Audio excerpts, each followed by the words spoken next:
Hello મિત્રો, કેમ છો તમે બધા? આઈ હોપ તમે બધા મજામાં હશો. તો આજની આપણી રેસીપી છે મિક્સ વેજીટેબલ પરોઠા બનાવીશું. તેના ઇન્ગ્રેડિયન્ટ્સ જોઈ લઈએ. તો 1 નંગ બાફેલું બટેકું આને મેં બાફી અને ઠંડુ કરી લીધું છે. અને કોબી લીધેલી છે, ગાજર, આ બંને વસ્તુને મેં ચોપરમાં ચોપ કરી લીધી છે. ત્યારબાદ અહીંયા પનીર, 1 ચીઝ ક્યુબ લીધેલી છે, ઘઉંનો લોટ 1 કપ, કોથમરી 1 ટીસ્પૂન, હળદર 1 ચમચી, કશ્મીરી મરચું, આખું જીરું, ધાણા જીરું અને સ્વાદ અનુસાર મીઠું. ધાણા જીરું અહીંયા મેં 1 ચમચી લીધેલું છે, ચીલી ફ્લેક્સ જરૂર અનુસાર, તેલ જરૂર અનુસાર, પાણી. તો ચાલો રેસીપી સ્ટાર્ટ કરીએ. સૌપ્રથમ આપણે પરોઠાનો લોટ બાંધીશું. આપણે લોટ બાંધીશું. તો આપણે અહીંયા 4 ઇંચ ઘઉંનો લોટ લીધેલો છે.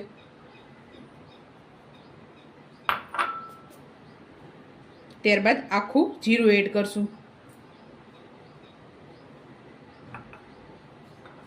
ત્યારબાદ ચીલી ફ્લેક્સ એડ કરશું.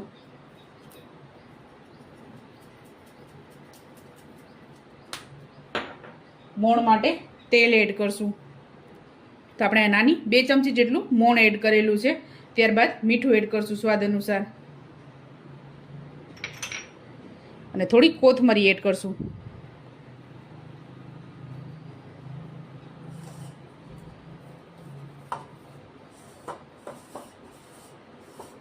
તો આપણે નોર્મલ પરોઠાનો લોટ બાંધીએ તે જ રીતે આપણે લોટ બાંધી લેવાનો છે.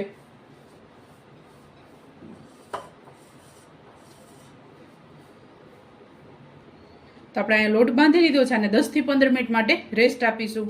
અહીંયા મેં 1 કપ પાણીનો યુઝ કરેલો છે. તો હવે આપણે મસાલો બનાવીશું. તેના માટે અહીંયા મેં 1 ગાજર લીધેલું છે.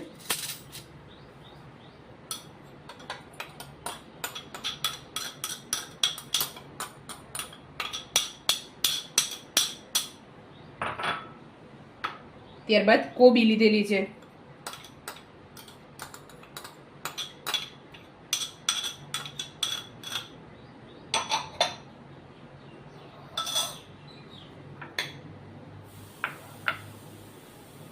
ત્યારબાદ આપણે બટેકું 1 ખમણી લેશું. બાફેલું બટેકું મેં અહીંયા લીધેલું છે. તો અડધું નંગ આપણે એડ કરવાનું છે.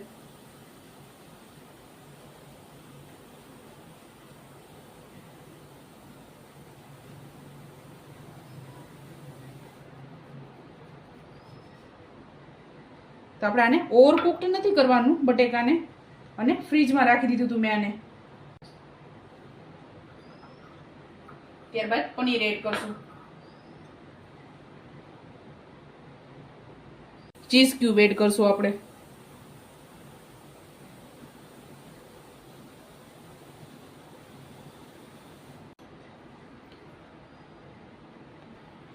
ત્યારબાદ આપણે ધાણા જીરું એડ કરશું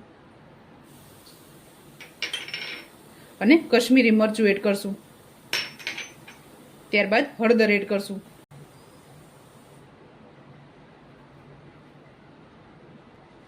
તો આપણે આ મિક્સ થઈ ગયું છે. આમાં મેં મીઠું એડ નથી કરેલું. જ્યારે આપણે પરોઠા વણશું ત્યારે આપણે આમાં મીઠું એડ કરશું. જો તમે અત્યારથી મીઠું એડ કરી દેશો તો આપણું સ્ટફિંગ એકદમ ઢીલું થઈ જશે, કારણ કે કોબી અને ગાજર છે.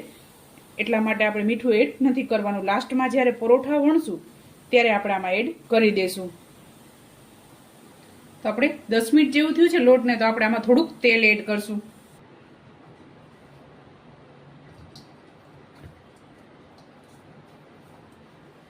આપણે આમાં સ્વાદ અનુસાર મીઠું એડ કરશું, કારણ કે ચીઝ એડ કર્યું છે તેમાં પણ આપણે મીઠું રહેલું હોય છે. આપણે લાસ્ટમાં 1 ટીસ્પૂન જેટલું ચાટ મસાલો એડ કરશું.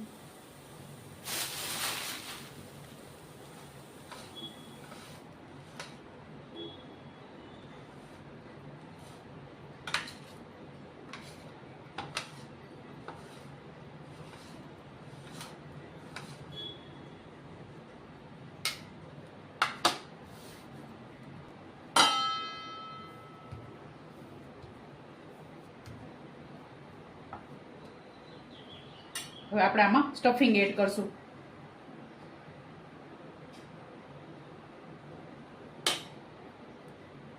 આપણે આમાં લીંબુની જગ્યાએ આમચૂર પાવડર પણ તમે એડ કરી શકો છો. મેં અહીંયા ચાટ મસાલો એડ કરેલો છે, કારણ કે લીંબુ એડ કરશો તો આપણું સ્ટફિંગ એકદમ ઢીલું થઈ જશે. ઢીલું થશે તો મસાલો રોટલીની બહાર આવી જશે.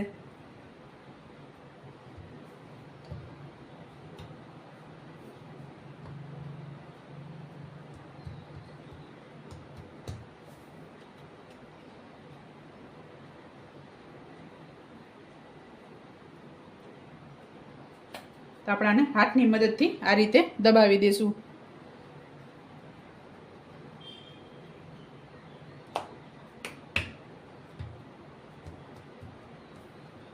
થોડોક આપણે કોરો લોટ લગાવશું.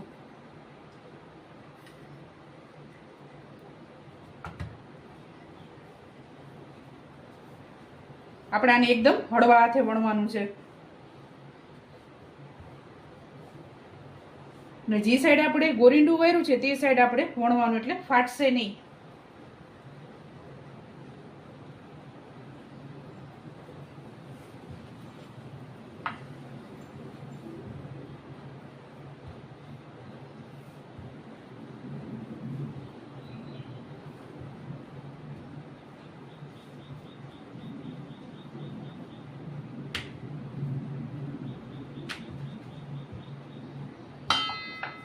તો આપણે આને વણી લીધું છે, તો હવે શેકી લેશું. તો આપણી તવી ગરમ છે, તો આને શેકી લેશું. આપણે આને મીડિયમ ગેસ ઉપર શેકવાનું છે.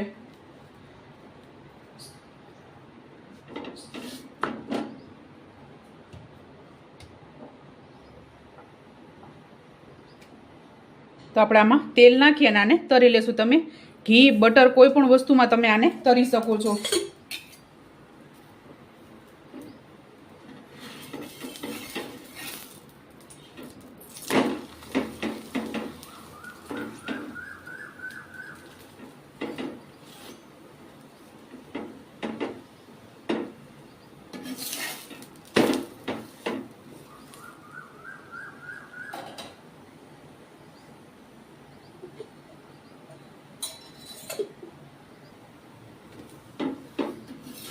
તો આપણે આ રીતે પરોઠાને તરી લેવાના છે.